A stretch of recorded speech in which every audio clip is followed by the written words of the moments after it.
तो नमस्कार दोस्तों, फिर से हाजिर हूँ एक सच्ची सी कहानी को लेकर। ये कहानी उत्तर प्रदेश के उन्नाव जिले के एक गांव की है। एक ऐसा परिवार जहां बाप ने अपने ही बेटे का कत्ल कर दिया और लाके अपने बेटे का लाश अपने बेटी के कदमों में रख दिया। ये कहानी शुरू होती है मेरे दोस्त हंसराज के जीवन से। हंसराज जो होते हैं, पिता होते हैं, उनकी उम्र 52 साल होती है। उनकी एक बेटी होती है जिसकी उम्र यही कोई 24-25 साल थी। उसका नाम मेनका बताया जाता है। जो बेटा होता है जिसका नाम झिनकू, उसकी उम्र 29 साल होती है। झिनकू थोड़ा अपने दोस्तों के साथ मौज मस्ती करने का बहुत आदी बन चुका था। आए दिन दोस्तों के साथ पार्टी करना, दोस्तों के साथ रात रात भर घूमना, फिर बर्थडे सेलिब्रेट करना, इधर मौज मस्ती करके जाना। मतलब ये किसी ना किसी तरीके से अपने पिता हंसराज को गुमराह करके, चूतिया काट करके, उनसे 2-4 हजार रुपया ले करके दोस्तों के साथ मौज मस्ती करने के लिए निकल जाता था। हंसराज इसलिए नहीं ऐतराज करते थे, लेकिन उनके दिल में यह चल रहा था कि उनको भगवान ने एक इकलौता बेटा दिया है, तो कम से कम हंसराज कमा रहे हैं तो बेटा 2-4 हजार खर्च भी कर देगा तो क्या फर्क पड़ता है।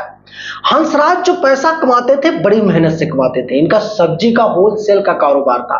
मंडी में ये सब्जी के होलसेल का काम करते थे। महीने का 1-1 लाख रुपया तक ये कमा लेते थे। परिवार ठीक ठाक था, गरीबी की कोई झलक, कोई परछाई नहीं थी। बहुत अच्छे से खाना, रहना, नहाना सब कुछ चलता था। इनकी बेटी जो हंसराज की थी, जिसका नाम मेनका बताया जा रहा है, मेनका पढ़ने में बहुत अच्छी थी। खूबसूरत तो इतनी कि मानो करिश्मा कपूर से आप तुलना दे सकते हो। मतलब फिगर एकदम जबरदस्त, लल्लन टॉप उसके थे। अब कई सारे लोग मेनका के शादी के लिए प्रपोजल भी कर रहे थे हंसराज से कि अपनी बेटी की शादी कर दो, मेरा बेटा तैयार है, तरह तरह की बातें।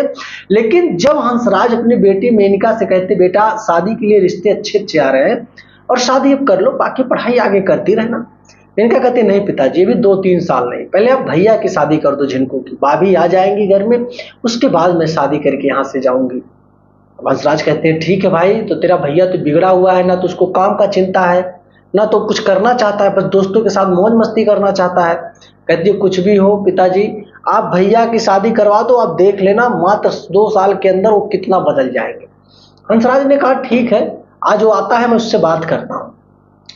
अब एक दिन शाम को तकरीबन 6:30 बज रहे थे।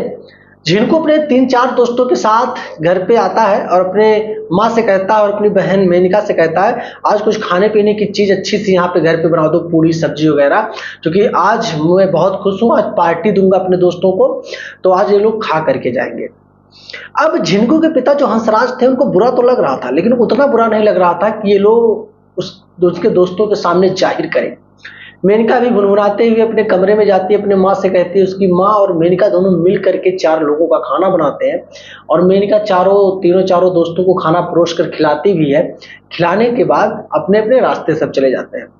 घटना जो घटित होता है, मात्र 4 दिन के बाद ही झिनकू के दोस्त झिनकू से मिलते हैं और कहते हैं, मेरे घर पे एक बड़ा पार्टी अरेंज किया हूं और उसमें से बहुत पर्सनल खास लोगों को मैं बुला रहा हूं, तो मैं ये चाह रहा हूं कि तुम भी आओ, अपने परिवार के साथ आओ। झिनकू कहता है, यार मैं नहीं आ पाऊंगा परिवार के साथ, अकेला आऊंगा 1 आध घंटे, मौज मस्ती करके बियर सियर पी करके उसके बाद मैं निकल जाऊंगा। लेकिन उसके दोस्त जिद करने लगे, नहीं यार, अपनी बहन को भी लेके आना, तेरी बहन हम लोगों की बहन, भाई बहन बहन होती है। तरह तरह की बातें करते हैं। झिनकू आता है घर पे, अपनी बहन को समझाता बुझाता है कि मेरे दोस्तों के घर पार्टी है और बहुत खास गेस्ट वहां जाने वाले हैं, जिसको वो लोग बहुत मानते जानते हैं, उन्हीं लोगों को लोगों ने बुलाया है। मेनका नहीं जाना चाहती थी, बहुत बार मना की, लेकिन मेनका की माँ ने कहा, चला जा बेटा, चली जा, क्या दिक्कत है, घूमेगी टहलेगी, थोड़ा मनान हो जाएगा, तू भी घर पे हमेशा बैठी रहती है, चली जा अपने भाई के साथ, भाई है ना तेरे साथ में, क्या दिक्कत है। अब झिनकू अपनी बहन मेनका को सजा धजा करके, अच्छे कपड़े पहना करके अपने दोस्तों के घर पार्टी में लेके चला जाता है। सिर्फ बर्थडे का एक दिखावा था, लेकिन प्रोग्राम 3-4 दोस्तों ने मिलकर कुछ और ही बना रखा था पहले से, जिस बात की भनक ना तो मेनका को थी, ना तो मेनका के भाई झिनकू को थी। अब धीरे धीरे करके मेनका को कमरे में बैठा दिया जाता है कि तुम सब कुछ अरेंजमेंट करो, खाने पीने की चीजें। 1-2 लड़कियां और भी थी, क्योंकि उन्हीं दोस्तों की ही गर्लफ्रेंड वगैरह थी। उन्हीं लड़कियों के साथ मेनका भी अपना घुल मिलकर बातचीत कर रही थी, खाने पीने की चीज को इकट्ठा कर रही थी, लगा रही थी। ये सारी चीजें दूसरे कमरे में चल रहा था। इधर पहले कमरे में जो हॉल एरिया था, हॉल एरिया में जिनको के 4 दोस्त और जिनको ये 5 लोग मिलकर जबरदस्त नशा करते हैं, बियर पीते हैं, सिगरेट पीते हैं, जबरदस्त जब सब फुल हो जाते हैं। लेकिन इसके जो 4 दोस्त थे, जिनको को जितना फुल कर दिए उतना फुल अपने नहीं हुए, क्योंकि इन लोगों ने एक बड़े घटना को अंजाम देने का फिराक किया था। धीरे धीरे करके वो जो बाकी की 2 लड़कियां थी, लड़कों की गर्लफ्रेंड थी, उनको भेज दिया जाता है कि तुम लोग खा पी के अब चली जाओ, बाकी ये मेनका है यहाँ पे सब कुछ संभाल लेगी। चली जाती हैं, कमरा बंद कर लिया जाता है। इसके बाद फिर वो चारों दोस्त मिल करके मेनिका के साथ बारी बारी करके गलत काम करते हैं। गलत काम करने के बाद फिर वो लोग आते हैं झिनको के पास, झिनको को उठाकर ले जाते हैं और कहते हैं एक लड़की का व्यवस्था किया हूं, चल। झिनको नशे में धुत था। उसके बाद आता है और देखता हूं, अच्छे से पहचान नहीं पाता कि सच में वो उसकी बहन है या कोई दूसरी लड़की, और वो अपनी ही बहन के साथ वो भी हैवानियत यानी कि गलत काम कर बैठता है।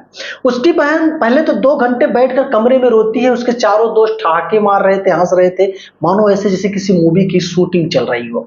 उसके बाद रात में तकरीबन 4 से 4:30 बज रहे थे। उसकी बहन दबे पांव वहां से किसी तरीके से निकल कर भाग पाती है और आती है रोते हुए अपने घर पर, और घर पे जब आती है देखते हैं मेनका को हंसराज और मेनका की माँ देख के बड़े उदास हो जाते हैं कि बेटी अकेले, भाई तेरा कहाँ गया, जिनको कहाँ गया, कुछ तो बोल। मेनका कहती है माँ सब कुछ खत्म हो गया, वो भाई नहीं दरिंदा है, हैवान है, उसने ले जाकर के राक्षसों दरिंदों के बीच में मुझे ढकेल दिया माँ, मैं नहीं जानती थी, सच में ऐसा भाई किसी को भगवान ना दे। यही सारी बातें वो करती गई। इधर हंसराज का खून खौलने लगा और वो अपने गुस्से से आग बबूला हो गया। पूछा बेटी जगह कौन सा था, कहां पे गई थी। बेटी जितना कुछ जानती थी उतना उसने बताया। उसी अंदाजे से हंसराज पहुंच जाता है उस जगह पे जिस जगह पे उसकी बेटी के साथ गलत काम किया जाता है। अंदर पहुंचता है तो देखता है 2 लोग नशे में धुत पड़े हुए थे, एक तीसरा जो था वो था इसका बेटा। 2 लोगों को हंसराज ने वहीं पीट पीट कर, ईंट से सर कुचल कुचल कर, जो भी चीजें उसको मिलती उन्हीं चीजों से उसको मार मार कर 2 को तो वहीं खत्म कर देता है।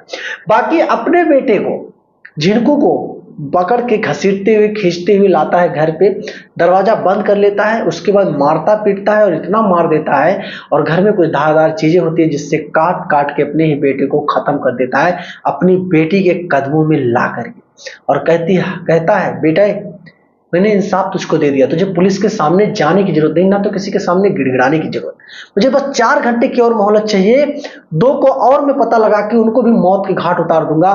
नहीं जीना ऐसी जिंदगी जहां बेटी यानी कि नारियों का इज्जत ना हो। तेरा भाई देख ये है ना। इन्हीं सारे तरीकों से बात करता है। बात करने के बाद सब कुछ खत्म हो जाता है मेरे दोस्त। कुछ ही पल में पुलिस पहुंचती है। पुलिस जब पहुंचती है तो पहले तो झिनको को ले जाती है पोस्टमार्टम के लिए। उसके बाद बाकी की 2 लाशें जहां से भाग के मेनका आई थी वहां से भी 2 लाशों को उठाया जाता है, पोस्टमार्टम के लिए भेज दिया जाता है। उसके बाद हंसराज को थाने ले जाया जाता है। हंसराज के खिलाफ कार्रवाई करते हुए इनको जेल भेज दिया जाता है। बाकी के 2 लोग जो और फरार थे उनको भी पुलिस हिरासत में लेती है मात्र 4 घंटे के अंदर, और उन दोनों को भी जेल में भेज देती है तरह तरह के धारे लगा करके। अब इधर कार्रवाइयां चल रही थी, सब कुछ चल रही थी, सुनवाइयां कार्रवाइयां। मेनका की मां की मात्र 6 महीने के अंदर हंसराज छूट जाते हैं। मुकदमे चल रहे हैं, कोर्ट ने इनको पैरोल पे छोड़ दिया है, गवाहियां इकट्ठा कर रहे हैं, सब कुछ इनका चल रहा है।